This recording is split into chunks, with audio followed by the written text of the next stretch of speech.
Hai teman-teman, perkenalkan nama saya Helen Pangumpia dari kelas 12 IPA. Saya di sini akan membahas materi Bahasa Indonesia kelas 11 bab 1.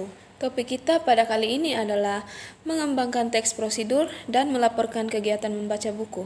Tetapi sebelum itu, apa sih itu teks prosedur? Teks prosedur itu adalah teks yang memuat cara untuk melakukan sesuatu secara tepat, berupa runtutan, langkah demi langkah, sehingga tercapai tujuan yang diinginkan.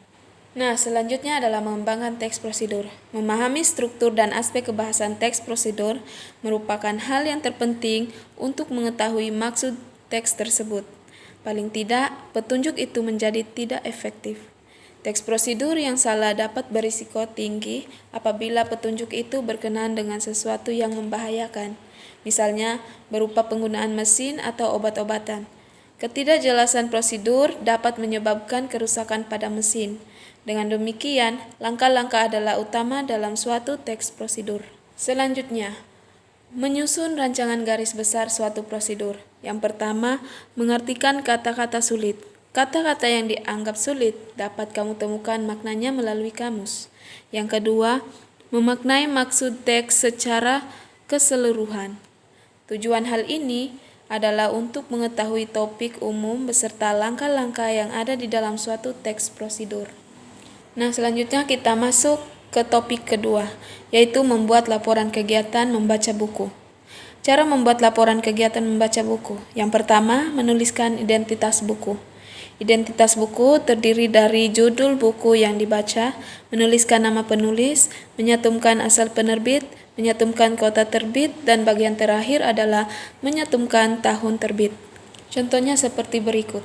Ada judul buku, pengarang, bidang ilmu, ISBN, tahun terbit. Yang kedua adalah membahas sub-sub bab dan bagian buku yang diulas. Ada yang ditulis atau dikemas ke dalam bentuk tabel, ada pula yang ditulis dengan gaya seperti meresensi buku tanpa ada kolom sama sekali. Contohnya seperti berikut. Ada yang di kolom dan ada yang ditulis seperti meresensi buku. Yang ketiga atau yang terakhir adalah keterangan penting isi buku. Penting sekali menjelaskan keterangan penting isi buku. Jika di setiap bab ada yang menarik dan rangkuman yang menarik, maka cara penulisannya bisa dengan menyantumkan lokasi bab, kemudian dituliskan gagasan dan pesan menarik. Contohnya seperti berikut. Dengan menyantumkan lokasi bab yang dicantumkan di sini adalah bab yang kedua. Mungkin itu saja yang bisa saya sampaikan atau bahas. Sekian dan terima kasih.